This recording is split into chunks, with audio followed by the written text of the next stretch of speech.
Wallace Maguire rose from his meager cot, rubbing the sleep from his stormy gray eyes. His fingers passed across several folds that served to show his age. After 55 years at sea, it had taken its toll. His skin was as rough as leather and littered with scars. His hands had become callous from struggling with large hauls and manning the rigging of his ship. The wear upon his body had become great, but beneath that wrinkled skin was a strength you could only get from working on the water.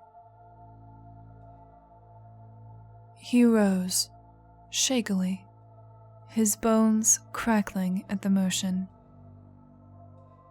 He rubbed at his fingers, warding off his arthritis, and shuffled his way to the bathroom.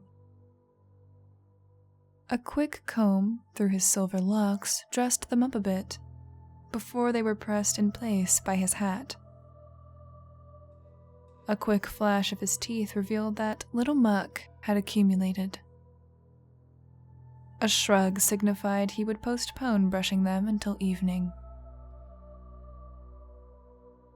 By the time the sun began to kiss the sky, he had donned the same olive-green waders that had accompanied him the previous day, and gathered his gear. He stepped out from his miserable shack and drew a breath of salty air deep into his nostrils. A weak smile played upon his lips as he savored the moment. He would set off early, knowing that if he planned to bring in the big catch and possibly make any money for the day, he would need every minute. He set off in a dim daybreak, his tiny boat making good time.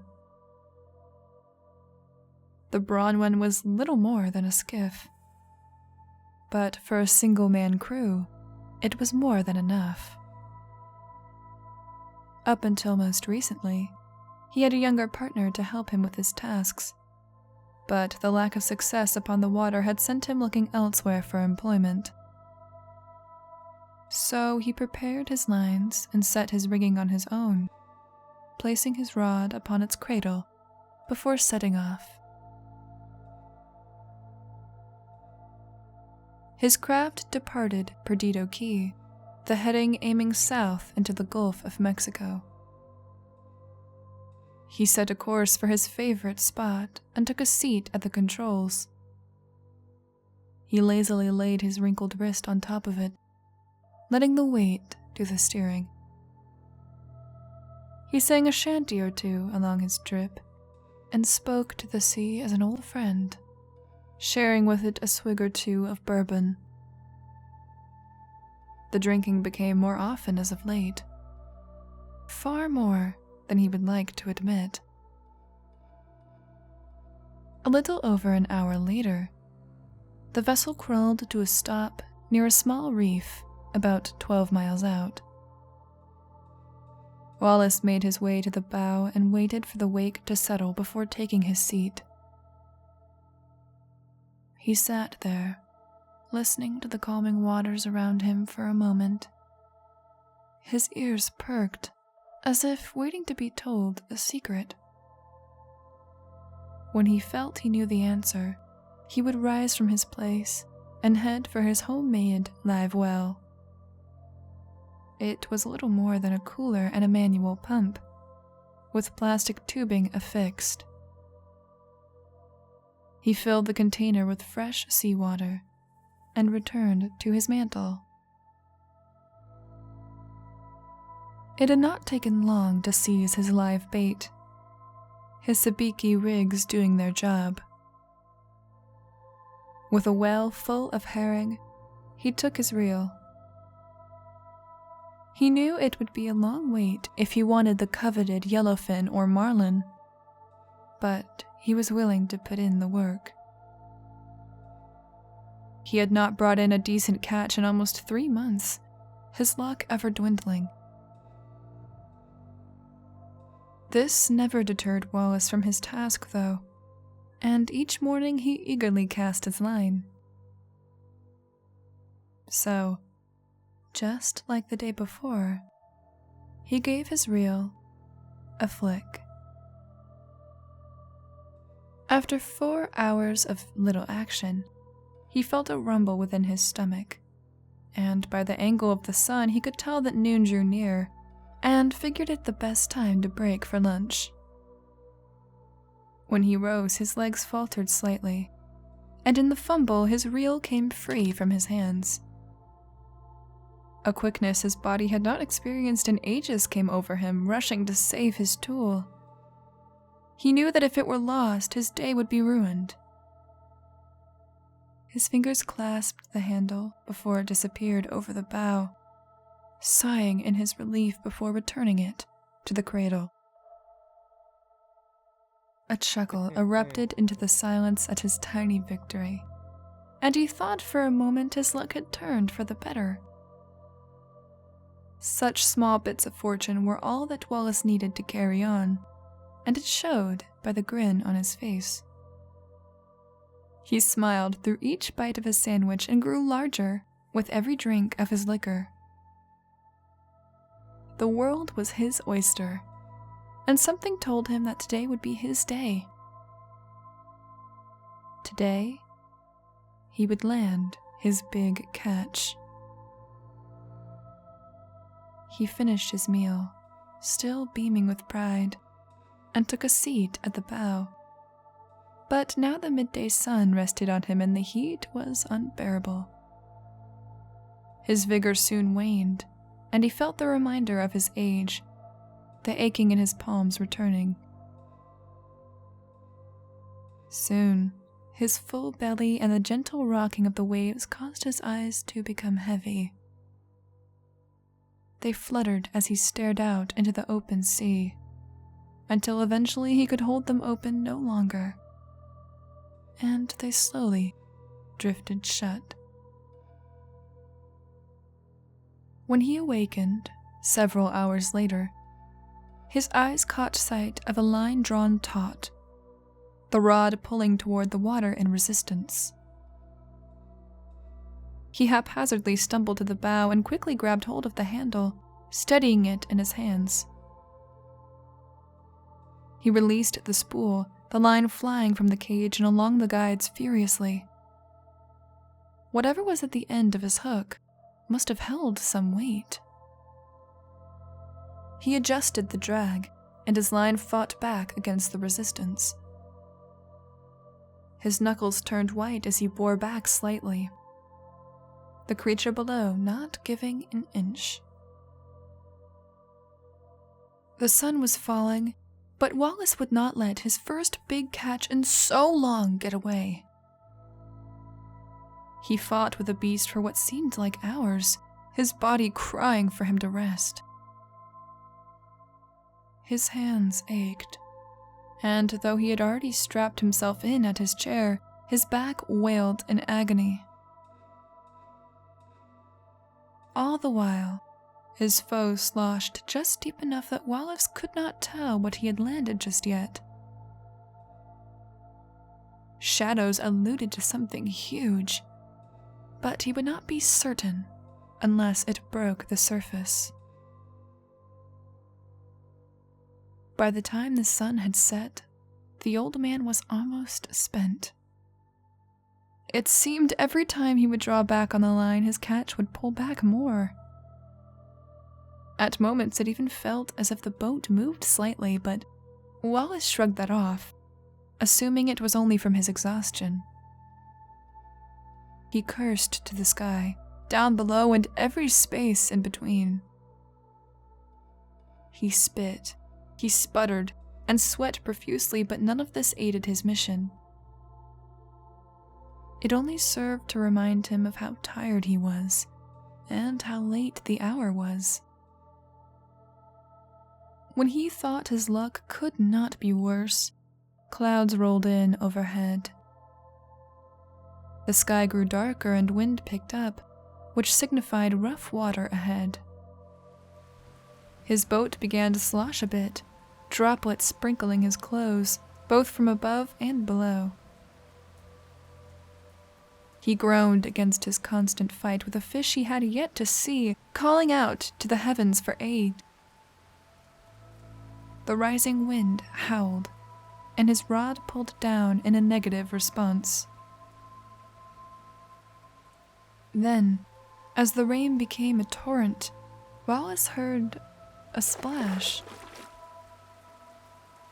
The beast had reared its ugly head, but darkness blinded it.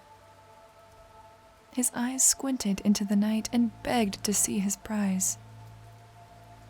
The lightning flashed, and Wallace could barely believe his eyes. His constant grimace changed to a grin as the silhouette of the largest tuna he had ever laid eyes on appeared just below the surface. Laughter bellowed from deep within, the hope returning to his fragile form. He set to the task of ending this fight, and drew back more upon the handle. The line pulled back, and for the first time, the fish gave in. The head rose from the water abruptly, followed right after by the body, the hook lodged deep in its gullet. It flipped and flailed midair before returning to the water with a crash. The whole scene only lasted a few seconds, but the event left Wallace wide-eyed. After a moment, he realized he had held his breath, the sight being more than he could fathom, for what emerged was not a yellowfin. The creature he had hooked, no one would even call it a fish. For what he now had at the end of his line appeared almost human. He first assumed his mind was playing tricks on him, but when the thing leapt again, there was no mistaking the features. Writhing upon his hook was the body of a female with no clothing to speak of. Her jet black hair extended all the way to her toes and stuck to her wet body at almost every inch, forming a wrapping about her curves. Her skin pruned from long exposure to water and was covered with urchins of the sea. Her complexion almost matched the water, and her pupils appeared wide, engulfing her entire irises. A tremor began in the knees of the old man, unsure of what he now saw. It flowed up to his torso and on through his hands, almost releasing the grip of the rod within them. The creature drew closer, leaping into the air again and again, its eyes intent on the old man. In seconds, it cleared at least 15 feet, before stopping just below the bow, the line falling limp into the depths just below it. Wallace lost grip of the reel and strength in his knees and came down to the deck with a thud. His eyes trained steadily on the edge of the boat, unsure of what to expect. His hand slowly crept to his toolbox, searching for his knife, and just before he grasped it, he felt a shudder from the hull. The sound was muffled by the storm and sea, but Wallace clearly felt the vibration. In an instant, his reel curled over the bow and disappeared from sight. His heart pounded against his ribs as another shudder came from the hull. He quickly grabbed his only weapon, rose to his feet, and ready to defend himself from whatever demon he had pulled from these waters. His sweat beaded down his forehead, while he strained his ears for evidence. He stood listening for what felt like hours to him, but only could have been mere minutes. He gave a sigh of relief as he realized the attack had ceased. He stood for a moment, attempting to catch his breath, and noticed the rain had finally subsided. He dropped his knife back in its box, turned, and made his way for the controls. He had lost his good rod and nearly his life, so naturally he was ready to leave the horror behind him. He had almost sat down and started the engine when a light from the stern caught his eye. It grew with intensity, illuminating the water below his vessel, before rising from the water. Light permeated the wrinkled skin of the creature, so bright it burned to see it. Wallace shielded his eyes, slowly backing away. The thing curled over the edge and placed its feet on the deck, still dripping from where it had come, and inching its way toward the old man with an unnaturally large smile. Wallace retreated until he felt his legs brush the bow, and knew he had nowhere else to run. Within moments she was upon him, inches from his face and peering into his gray eyes. A foul odor permeated the old man's nose, unlike any he had ever experienced. It was like warm death mixed with fermented fish and seawater. It was so powerful that he actively fought back the urge to vomit. His eyes trailed her form, noticing that every creature upon it skittered about and tried desperately to remain attached. With no movement of her mouth, he heard the sound of a voice. It was gentle and calming, like that of a mother to her babe. Its words seemed sing-song and begged him to listen. It echoed within the old man's mind, and for a moment he felt at ease. You are mine, yes, you are mine. The voice rang within his ears. His body stopped shaking, her voice easing his nerves. The aches and pains he had suffered also faded as he drew closer to her. Once they touched, surprise washed over him at the thought of how soft her skin was. He could only think of being here with her forever. His eyes closed slowly as he embraced this feeling of ecstasy. He noticed that the smell had changed drastically and reminded him of his early days at sea. It brought memories of happier times when he was still strong and could bring in the big catch. A smile grew on his lips as he listened to her constant song. He indeed wanted to be hers, her touch warming his cold and dripping wet body as she slowly wrapped her arms around him. She turned him slowly and bent to rest upon the edge of the bow, bringing him down into her lap. He curled there upon her knees like an infant, resting his head upon her shoulder. He felt complete bliss there in her arms, and would not want to be anywhere else. His arms slid around her waist and embraced this goddess of the sea. In his elation, his eyes opened quickly, wanting another glimpse at his muse.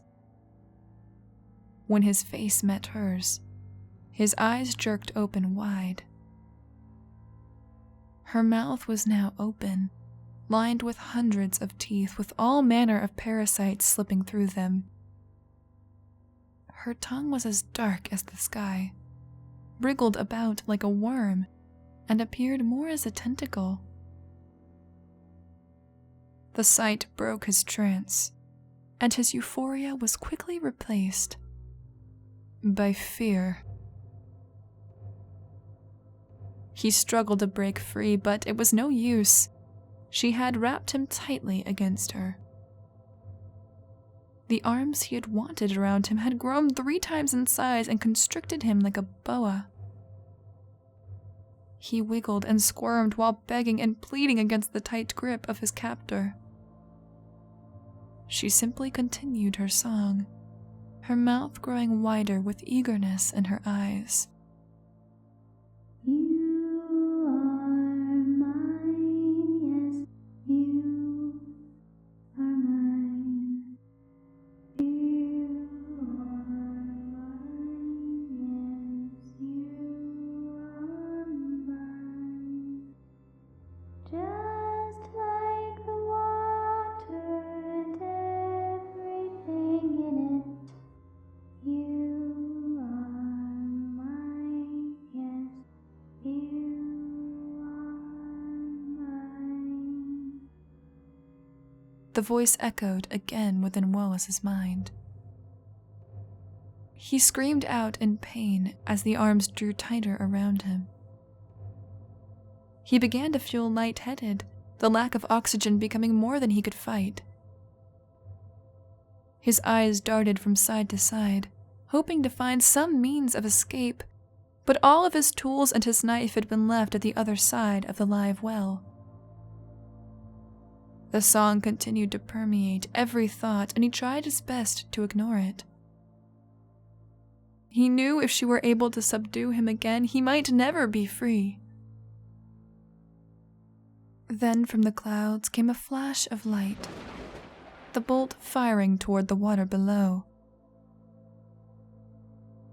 The surge of electricity pushed through the natural conductor and passed into the ship. Within the time it took Wallace to blink, the force of the lightning strike pushed him from the demon and forced him against the controls. His head crashed against the deck, and his world immediately started to go black. Before he fully lost his consciousness, he made out the silhouette of the beast struggling to keep balance.